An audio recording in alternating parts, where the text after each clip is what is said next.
vais mettre les deux parties en même temps. Alors la première partie, c'est une unité de mesure des angles radians et grades. Soit c'est un cercle du centre O et du rayon R, soit I et M, deux points du cercle C, et alpha, la mesure de l'angle IOM, tel que IOM égale à alpha, le degré de la mesure de l'angle IOM est égal à alpha, et alpha est comprise entre 0 et 360. Alors déterminons L, la longueur de M de l'arc IM, c'est-à-dire cet arc. On sait que le périmètre du cercle C est égal à 2PR, 2P fois R. Alors 2P fois R, ça nous donne 360. Et L, il convient alpha en degrés. Par conséquence, L est égal à 2 alpha P fois R sur 360, qui est égal à alpha PR sur 180. Alors, dans tout ce qui suit, on s'intéresse à la mesure de l'angle IOM. C'est pour cette raison, on pose R égale à 1.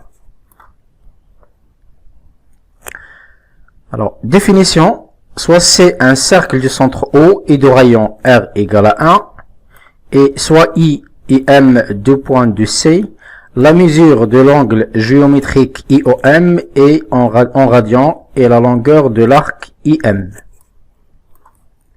Remarque, un radian est la mesure d'un angle qui intercepte un arc sur le cercle C01 de longueur 1.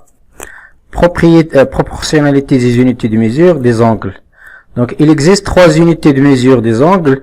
Le degré, vous connaissez depuis longtemps, radian et le grade. La mesure d'un angle plat est en degrés et 180 degrés. Et en radian, c'est P. Et en grade, c'est 200 grades. C'est-à-dire 180 degrés convenable à P radian et convenable à 200 grades.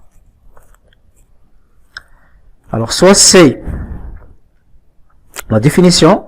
Donc, si X, Y et Z sont les mesures, respectivement, des angles géométriques en degrés, en radian et en grade, alors on a les proportionnalités suivantes. X sur 180 est égal à Y sur P est égal à Z sur 200. C'est-à-dire, si j'ai la mesure en degrés et je veux la transformer en radian, je vais utiliser juste cette égalité qui est égale à X sur 180 est égal à Y sur P. De même, c'est la même chose si on veut passer en grade. Alors, exemple, déterminons en radian les mesures d'un angle, sa mesure est en degrés est égale à 45. Alors, puisque P, il convient 180, A, il convient 45 en degrés, c'est-à-dire A sera 45 fois P divisé par 180. Ça nous donne P sur 4 en radian. Alors, application, vous pouvez compléter le tableau suivant en utilisant mesure de degrés en radian. Donc, si je prends par exemple 0, on aura ici 0. Et si je veux transformer 30 degrés en radian, si vous faites des calculs en utilisant cette méthode, vous allez trouver que P sur 3 est égal à 30 est égal à P sur 6. Donc, vous aurez P sur 6. La même chose pour 45, on l'a déjà calculé dans cet exemple, c'est P sur 40 sur 4. 60, vous aurez c'est P sur 3. Sur 3. Pour 90, c'est P sur 2. Pour 120, c'est 2P sur 3. Parce que c'est 60 degrés, il faut juste multiplier par 2 pour avoir 120. Donc c'est 2P sur 3. 2P, c'est 360 degrés.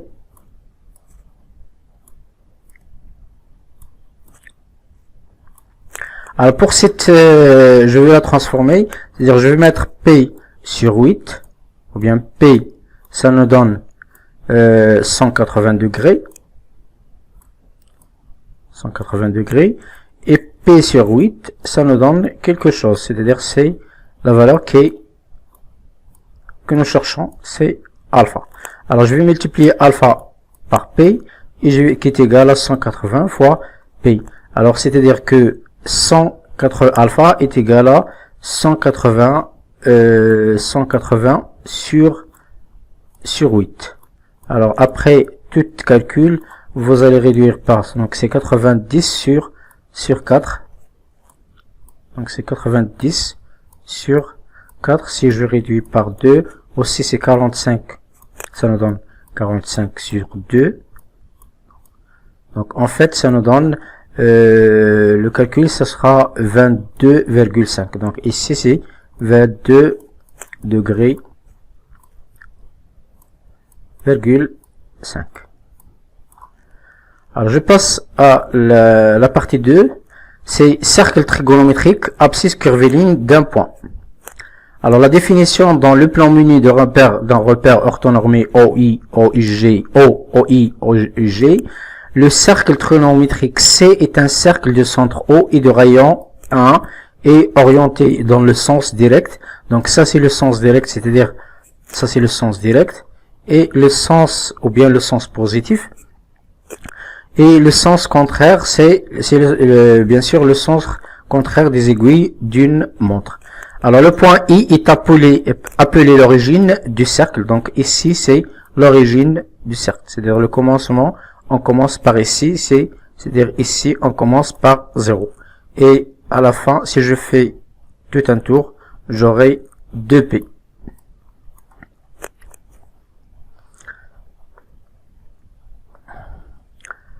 Alors deuxièmement, abscisse curviligne d'un point. Donc définition, soit C un cercle trigonométrique, toute réelle alpha est représentée sur C par un unique point M. Le nombre alpha est appelé une abscisse curviligne du point M, et on écrit M entre parenthèses alpha. Remarque, si alpha est une abscisse curviligne d'un point M, alors tout nombre écrit sous la forme alpha plus 2 Kp avec K appartenant à Z est aussi abscisse curviligne de M. Parmi toutes les abscisses curvilignes d'un point M, une seule appartient à moins P, à l'intervalle moins P. P, c'est l'abscisse curviligne, on l'appelle curviligne principale. Alors je vais juste mettre un petit cercle. Donc si j'ai un cercle comme ça, muni du repère OIG, bien sûr le rayon du cercle c'est 1 parce que c'est le cercle trigonométrique, donc le rayon égal à 1 et orienté positivement, donc c'est-à-dire cette orientation. Alors pour ce point c'est 0. Alors si je mets ici un point, c'est-à-dire ça va être M alpha, avec alpha si la mesure de cet angle géométrique, c'est en degrés, et donc c'est la longueur de cet arc en radian, c'est l'abscisse curviligne de ce point M. Alors si je fais un autre tour, j'aurai aussi un autre abscisse curviligne. Donc pour les abscisses curvilignes entre l'intervalle moins P et P, on les appelle les abscisses curvilignes principaux. Bien principal, et on n'a qu'un seul. Alors je passe à un exemple. Déterminer l'abscisse curviligne principale du le point M. Dans l'abscisse curviligne, c'est 37P sur 3. Donc on a deux méthodes. La première méthode, 37P sur 3 est égal à 36P sur 3 plus bien sûr P sur 3 qui est égal à 12P plus P sur 3. Alors puisque 12P peut s'écrire sous la forme 2 fois 6 P, donc on aura l'abscisse curviligne principale, c'est P sur 3. La deuxième méthode, alpha 0, l'abscisse principale du point M, donc on peut l'écrire 37P sur 3 est égal à alpha 0 plus 2Kp, tel que Q appartenant à Z. Donc alpha 0 est égal à 37P sur 3 moins 2Kp. Alors, et on sait que alpha 0 elle est comprise entre moins P et P. Alors moins P, c'est-à-dire 37P sur 3 moins 2Kp, elle est comprise entre moins P et P. Donc bien sûr, je vais diviser par le nombre P, toute l'inégalité. J'aurai 37 sur 3 moins 2K, qui est inférieur à 1. Donc ici moins 1. Et bien sûr, je vais faire ajouter le 37. Je vais faire tous les calculs. J'aurai K comprise entre 34 sur 6 et 40 sur 6. Alors, une approximation de 34 sur 6, c'est 5,66. Et la même chose pour 40 sur 6, c'est une approximation 6,66. Et puisque K appartenant à Z, alors K est égal à 6. Ça veut dire que je vais remplacer par 6 et j'aurai P sur 3. Conséquence, si x, y sont des abscisses curvilignes d'un point M, alors il existe un entier K tel que x moins y égale à 2kp. On écrit aussi dans ce cas-là, x est congru par y modulo 2p. Et on dit que x est congru à y modulo 2p. Donc, application, vérifier si la relation x, y est vrai dans les cas suivants. Donc, on a x égale à 43 sur 3p sur 12 et y égale à moins 5p sur 12. Et aussi pour le deuxième cas, c'est x égale à moins 13p sur 8 et y égale à 3p sur 8. Alors, je vais commencer par x qui est égal à 43p sur 12, qui est égal à 48p sur moins 5p sur 12, qui est égal à 48p sur 12 moins 5p sur 12, qui est égal à 4p moins 5p sur 12. Alors, 43p sur 12 congru, congru à moins 5p sur 12 modulo 2p. De même, moins 13 sur p sur 8 est égal à moins 16p plus 3p sur 8, qui est égal à moins 16p sur 8 plus 3p sur 8, qui est égal à moins 2p plus 3p, alors moins 13p sur 8 congru à 3p sur 8 modulo 2p. Troisièmement, angle orienté de deux demi-droites et angle orienté de deux vecteurs. Alors, on considère P le plan orienté dans le sens direct par rapport au repère orthonormé O, OI, OG, et soit A et B, deux points de P, c'est-à-dire le plan. L'angle formé par les demi-droites OA, OB est appelé l'angle orienté de demi-droite OA et demi-droite OB, et on la note OA, OB. Cet angle est appelé aussi angle orienté de deux vecteurs OA, OB, et on le note par de même OA, OB comme ça. Donc OA, cette écriture. Alors si vous regardez ici, donc cette orientation, ça c'est OB, OA, et dans ce sens c'est OA, OB. Donc toujours il faut respecter l'orientation. Donc, si je commence par le vecteur OA, OB, ça c'est OA, OB. Et si je commence par OB, OA, c'est-à-dire dans ce sens OA, OB. Alors, si alpha est une mesure de l'angle orienté OA, OB, alors tout nombre écrit sous la forme alpha plus 2kp, tel que k appartenant à z, est aussi une mesure de cet angle. Et on écrit OA, OB, congru à alpha modulo 2p. Parmi toutes les mesures de l'angle orienté OA, OB, une seule appartient à l'intervalle moins P. P, c'est la mesure principale. Alors, propriété, relation de Schall. Donc, relation de Schall, soit U et V et 3W, trois vecteurs non nuls du plan orienté. On a UV, c'est-à-dire la mesure de l'angle UV plus la mesure de l'angle VW est congrue à la mesure de l'angle UW modulo 2P. Application, donc déterminer une mesure de l'angle VW en utilisant cette relation de Schall. Donc VW. Donc vous pouvez faire cette application. Donc je vous laisse le temps pour le faire. Conséquence, soit A alpha, c'est-à-dire A c'est le point de l'abscisse curviligne alpha et B le point B de l'abscisse curviligne bêta, deux points sur un cercle trigonométrique du centre O, d'origine bien sûr I.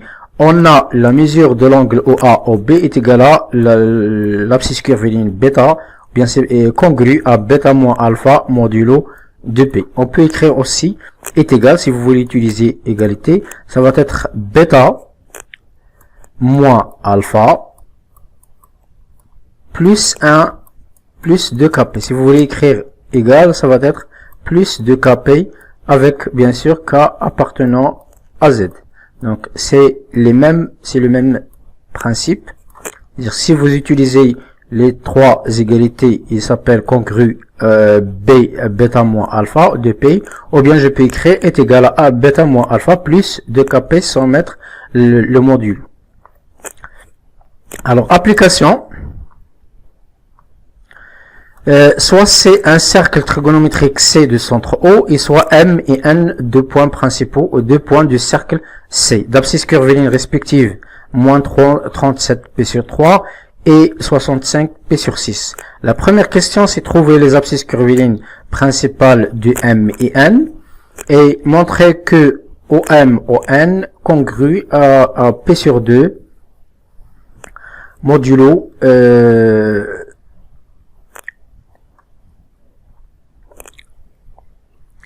montrer que OM, ON est congru à P sur 2 modulo de P, puis déduire la nature du triangle OMN. Donc, je vous laisse de le faire en utilisant que la relation de Charles. Et bien sûr, déterminer si je prends moins 37p sur 3, essayez de faire avec la méthode qu'on a fait sur le premier exemple. De la même manière, 65p sur 6. Après, ce que vous allez faire, juste appliquer cette propriété OA, OB est égal à bêta moins, congru à bêta moins alpha de P. Alors, propriété, relation toujours de Charles, en utilisant donc soit U et V, deux vecteurs non nuls, on a U, la mesure de l'angle orienté du deux vecteurs UV est congru à moins V, U, c'est-à-dire je renverse et j'ajoute un moins ici congru, modulo de P. Moins U moins V, la mesure de cet angle est congrue à UV modulo de P. Moins UV est congru à P plus UV modulo de P. La mesure de l'angle U moins V est congrue à P plus UV modulo de P. Alors, quatrièmement, c'est les rapports trigonométriques d'un nombre réel. Alors, premièrement, soit c'est un cercle trigonométrique de centre O et d'origine I, j'ai le point, bien sûr, du cercle C, tel que OI, OG est congru à P sur 2 modulo de P. Soit M, le point du C d'abscisse curviligne X, et soit delta, la droite passant par I est parallèle à G. Ça, c'est la droite delta. Alors, donc l'axe cet axe, c'est l'axe de cosinus, et l'axe des Y, c'est l'axe des sinus, et pour la tangente, c'est sur cette droite-là. Donc l'origine de cette droite, c'est I, et l'unité, c'est, je fais juste la projection comme ça, de la droite du point G, la projection orthogonale sur la droite delta, et ça, c'est unité, donc ça c'est 1. Alors maintenant, je passe à la définition. On appelle l'abscisse du point M dans le repère orthonormé OI, OG par cosinus d'un nombre réel X et on le note cosinus X.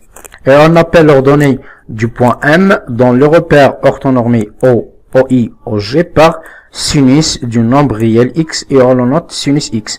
Et on suppose que M différent de G et G'.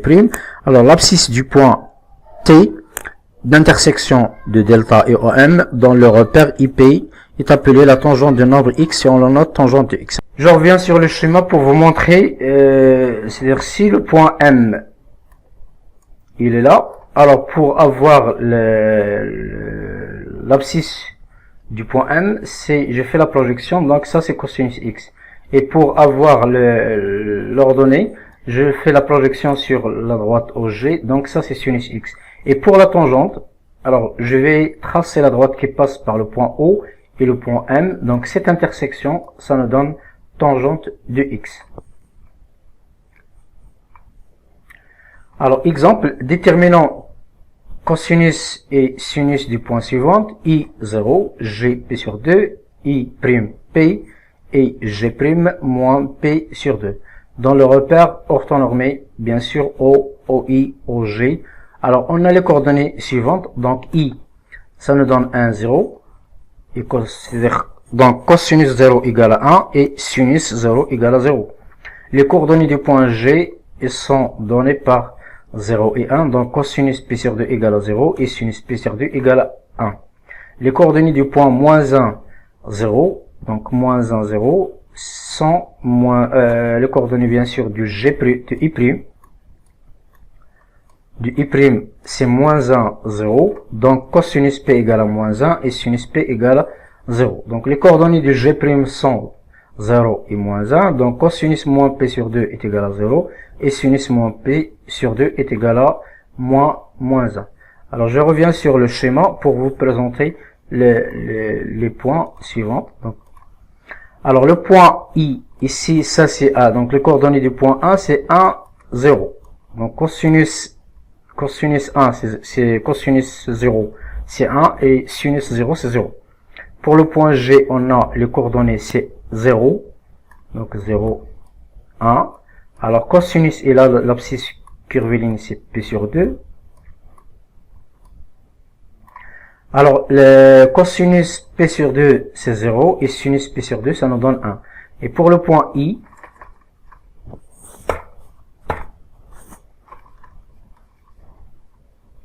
on a les coordonnées, c'est moins 1, 0.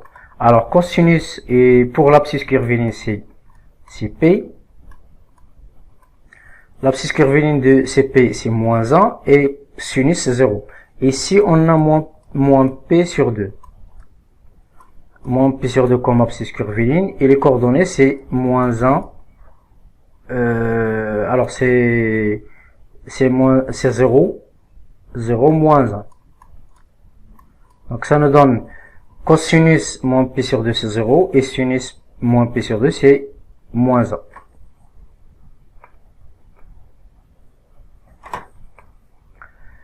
Par conséquence, tout x, on a les conséquences suivantes. Cosinus x, il est toujours compris entre moins 1 et 1. Et aussi, sinus x, il est toujours compris entre moins 1 et 1. Et d'après le théorème de Pythagore, on peut montrer que cosinus au carré plus sinus au carré est égal à 1. Alors, je vais revenir sur le schéma pour vous montrer comment on peut faire. Alors, c'est-à-dire, si cette somme au carré, donc cette distance au carré, plus cette distance au carré, est égale à cette distance au carré. Or, ce point, ça c'est cosinus, donc cosinus au carré, et ça c'est la même chose que ça, donc c'est sinus au carré, et là c'est le rayon qui est égal à 1, donc cosinus au carré plus sinus au carré est égal à 1. Puisque x et x plus 2k, tel que k appartenant à z, deux abscisses curvilignes de même point, alors cosinus x plus 2k, p, ça nous donne aussi cosinus x. Sinus x plus 2kp, ça nous donne aussi sinus x. Et pour tangente x plus 2kp, ça nous donne aussi tangente x. Et pour tout x différent de p sur 2 plus kp, k appartenant à z, on a tangente x est égal à sinus x sur cosinus x. Et aussi 1 plus tangente au carré plus est égal à 1 sur cosinus aussi, cosinus au carré sur x. 1 sur cosinus au carré x. Alors, deuxièmement, le signe du sinus et cosinus est tangente d'un réel. Alors, pour le sinus, donc soit c'est un cercle trigonométrique de centre O et d'origine I, et M un point du cercle C d'abscisse curviligne X. Donc, je vais prendre un point M. Alors, cosinus X est supérieur ou égal à 0 si M est un point de l'arc rouge. C'est-à-dire, si M est l'appartenant à cet arc, alors son cosinus, ça va être ici, qui est positif. Donc, si j'ai un point ici, pour avoir le cosinus, je dois faire la projection. Or, cette partie, il est positif pour le cosinus. Et pour le cosinus, il est négatif pour cette partie.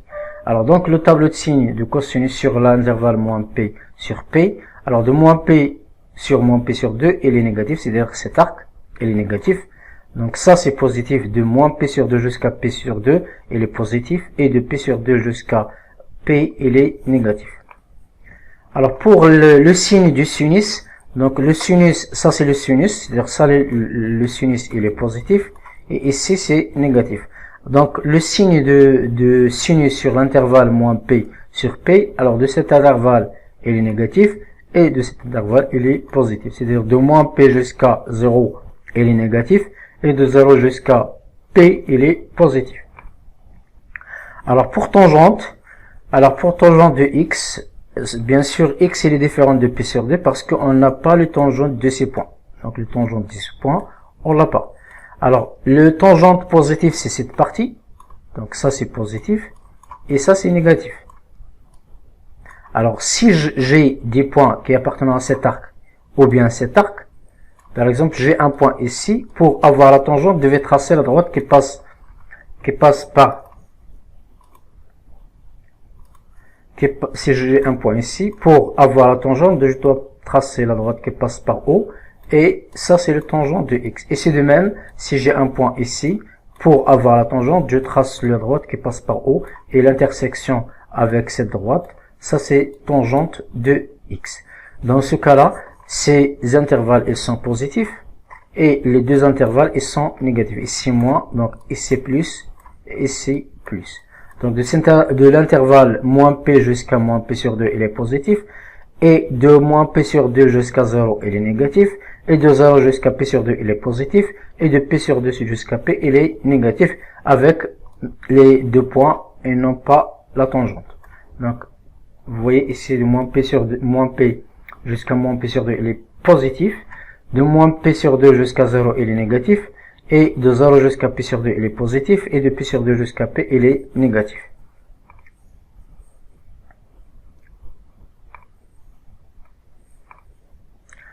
Troisièmement, relation entre les rapports trigonométriques. Pour tout x, on a les relations suivantes. Je commence par la relation entre x et moins x. Alors si j'ai le point x ici, le moins x, il est là. Donc ils ont le même cosinus. Et le sinus, ils sont opposés.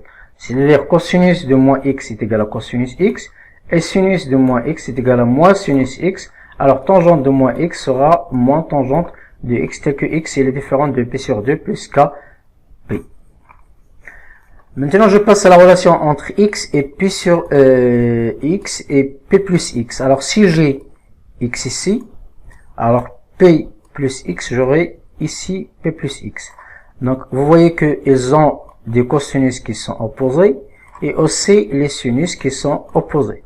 Donc, c'est-à-dire cosinus p plus x est égal à moins cosinus x et sinus p plus x est égal à aussi moins cosinus x. Et tangente x p plus x, ça va être bien sûr tangente x. Donc, la relation entre x et p moins x. Alors, si j'ai un point x ici, donc, j'aurai p moins x ici. Donc, ils ont le même sinus et le cosinus, ils sont opposés. Donc, cosinus p moins x, ça nous donne moins cosinus x, et sinus px, c'est sinus x. Alors, tangente p moins x, ça nous donne moins tangente x. La relation entre les rapports trigonométriques x et p sur 2 moins x. Alors, si j'ai x ici, comment avoir p moins 2 sur x? Il suffit de tracer la diagonale qui passe par le point O et cette intersection. Et la symétrique de ces points, c'est p sur 2, la symétrique de ces points, j'aurai un prime qui est égal à p sur 2 moins x. Dans ce cas-là, il faut faire attention parce que sinus de x, sinus de p sur 2 moins x, ça devient le cosinus, et le cosinus, ça devient sinus. Donc, cosinus p sur 2 moins x, ça devient sinus x, et sinus p sur 2 moins x, ça devient cosinus x. Et bien sûr, tangente p sur 2 moins x est égal à 1 sur tangente x. Alors, il nous reste la dernière, c'est la relation entre x et p sur 2 plus x. Alors, p sur 2 plus x, il suffit de tracer l'angle droit, comme ça, et j'aurai p sur 2 plus x. Alors, dans ce cas-là aussi, il devient, se change, c'est-à-dire sinus devient cosinus et cosinus devient sinus, mais avec un signe au niveau de cosinus. Alors, cosinus p sur 2 plus x, ça devient moins sinus x, et sinus p sur 2 plus x, ça devient cosinus x. Alors, bien sûr, tangente p sur 2 plus x, il suffit d'utiliser sinus sur cosinus, et j'aurai moins 1 sur tangente x. Alors ça c'est un tableau, donc rapport trigonométrique pour les angles usuels. Donc ce tableau, vous l'avez déjà vu en troisième année collège, sauf que en utilisant la mesure, bien sûr la mesure degré. Ici on utilise le radian, donc 0. Normalement ici c'est 30, 45, 60 et 90. Ici c'est 180. Alors je vais vous montrer une méthode pour l'avoir, pour le retenir. Ce que je fais, je trace le tableau comme ça et j'aurai un 0, donc 0, P sur 6, P sur 3, P sur 4, P sur 3, P sur 2 et P. Alors je commence par sinus, après cosinus, et après on aura tangente en utilisant sinus sur cosinus. Alors qu'est-ce que je fais? Je mets écrit ici 0, 1, 2, 3, 4. Alors après je divise, je mets le racine, donc racine de 0, racine de 1, racine de 2, racine de 3, racine de 4, ça nous donne 2. Après je divise tout sur 2, donc 0 sur 2 c'est 0. Racine de 1 c'est 1 sur 2, donc ça nous donne 1 sur 2. Et racine de 2 sur 2, ça nous donne racine de 2 sur 2. Racine de 3 sur 2. Et 2 sur 2, ça nous donne 1. Et après je renverse, je commence par 1 d'abord. Et après racine de 3. Et après racine de 2. Et après racine de 1 demi. Et après 0. Et pour la tangente, il suffit de mettre sinus sur cosinus et vous aurez les résultats. Et pour sinus P c'est 0, cosinus P c'est moins 1, et alors tangente ça sera 0.